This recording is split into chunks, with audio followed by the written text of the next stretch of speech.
Frères et sœurs, chers amis qui visionnez cette vidéo, je vous salue dans le précieux nom de notre Seigneur et Sauveur Jésus-Christ. Nous abordons aujourd'hui un thème qui est marqué par le sceau de la tromperie. Une erreur fatale. C'est le thème que nous abordons. La tromperie, par rapport à ce thème, vient du diable. La Bible déclare dans Jean chapitre 8, verset 44, qu'il est le père du mensonge. Et il a effectivement établi un empire de mensonges dans le monde, jusqu'à ce que la création elle-même soit en quelque sorte liée, polluée par le mensonge. Le diable a commencé par faire croire, par exemple, que lui-même n'existait pas. Et ensuite, il a pu mettre dans l'esprit de certains que l'enfer n'existait pas. Le diable a parlé de beaucoup d'autres choses, en montrant que ce que nous considérons comme étant des choses graves ne l'était pas. Ce n'est rien. Il a fait parler de péché mignon, histoire de diminuer ou d'atténuer l'emprise, l'impact de ces péchés. Le diable a fait beaucoup de choses pour nous endormir. Cependant, l'une des choses que je crois être la plus terrible, c'est certainement par rapport à la religion. Le diable a fait en sorte que certains considèrent que la religion est une voie de salut. Quand on est religieux, on est sauvé. Il est difficile de faire comprendre aux uns et aux autres que le salut n'existe qu'en Jésus-Christ.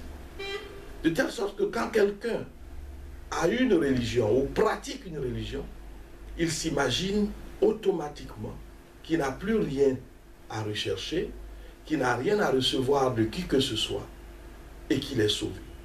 Qu'il suffit d'être croyant. Croyant en des choses même qui n'ont rien à voir avec Dieu, mais qu'il suffit d'être croyant. Et c'est ainsi que le diable a réussi quelque chose d'extraordinaire.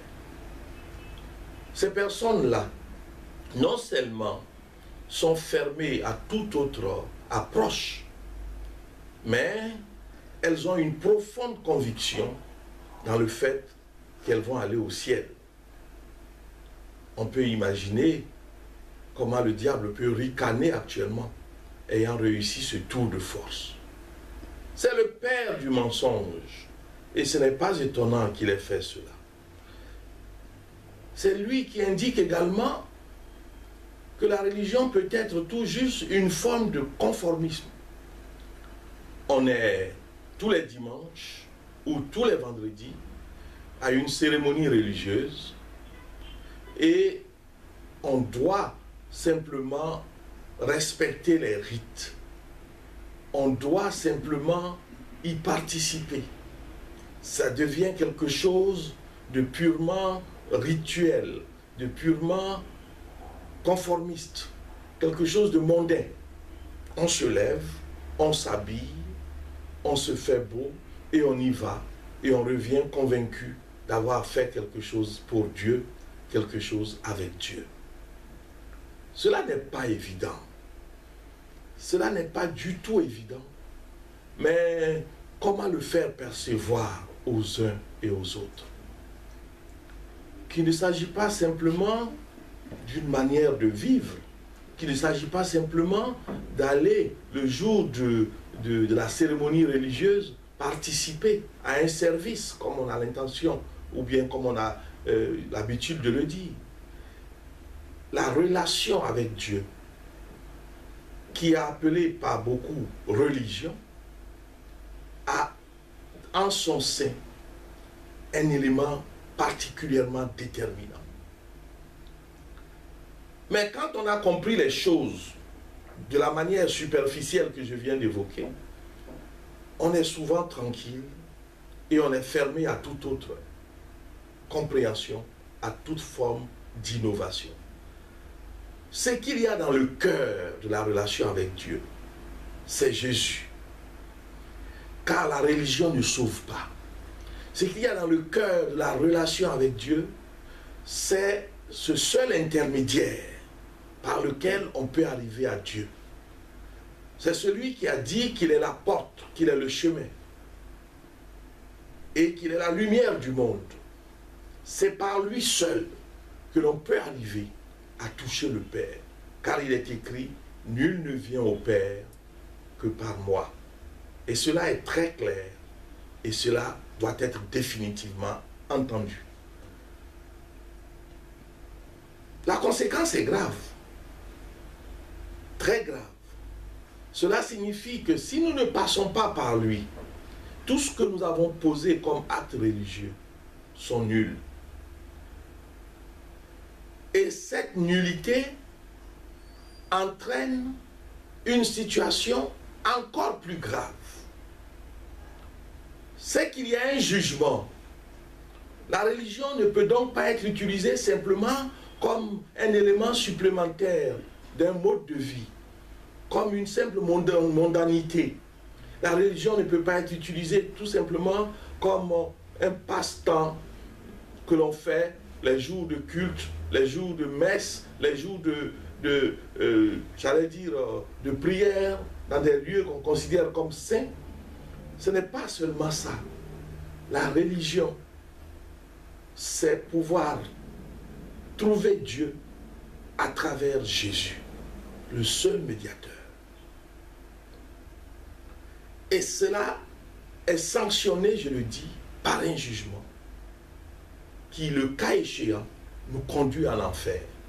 Il y a donc une grave conséquence, l'enfer, qui devrait nous amener à être plus prudents, à être plus précautionneux, à être plus circonspects et à rechercher sérieusement tous les tenants et tous les aboutissants de notre vie en relation avec Dieu. L'enfer existe. Le diable s'emploie à le nier pour que nous fassions de la religion juste un passe-temps, pour que nous nous arrêtions aux formes superficielles, pour que nous ne cherchions pas à aller en profondeur, car seule une véritable relation avec Dieu, par Jésus-Christ, peut nous éviter cela.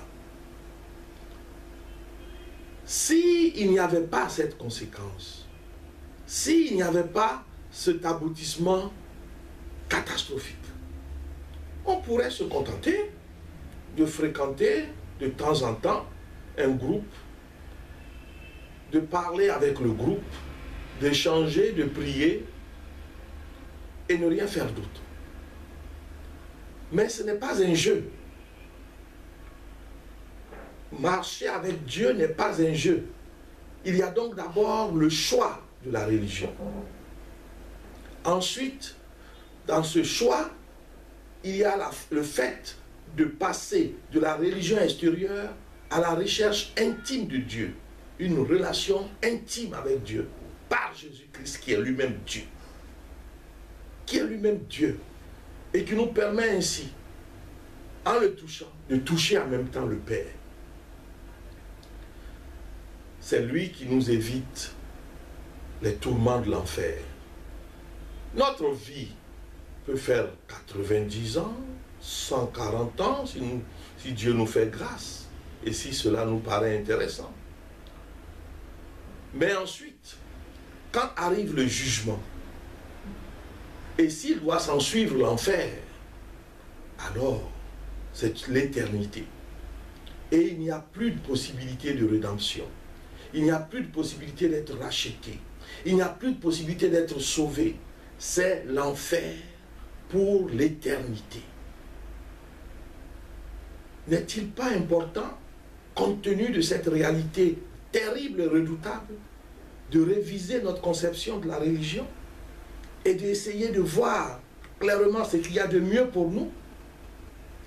N'est-il pas important de rechercher effectivement la voie du Seigneur Jésus-Christ et de commencer à voir clairement ce qu'il nous demande, ce qu'il exige de nous? L'enfer pour l'éternité. L'éternité, nous ne pouvons même pas la concevoir avec notre esprit limité. Oui, nous devons comprendre que c'est quelque chose qui ne s'arrêtera pas. Nous serons perdus dans des angoisses, des détresses. Alors qu'aujourd'hui, trompés par le diable, le père du mensonge, nous nous contentons de faire très peu dans la recherche de notre relation avec Dieu. Nous sommes dans cette forme de religiosité qui consiste tout juste à passer pour quelqu'un qui va à un culte une fois par semaine, quelqu'un qui de temps en temps lit un livre saint, sans savoir qu'il y a un enjeu très grave, un enjeu terrible, un enjeu cruel, l'éternité en enfer. C'est à cause de cet enjeu que chacun de nous doit continuer, non seulement de rechercher la vraie voie, de comprendre que Dieu n'est pas tout juste quelque chose que l'on peut utiliser quand on veut, mais que Dieu est au cœur de nos vies et qu'au cœur de la marche avec Dieu se trouve le Seigneur Jésus-Christ de Nazareth, notre Seigneur et Sauveur. Amen.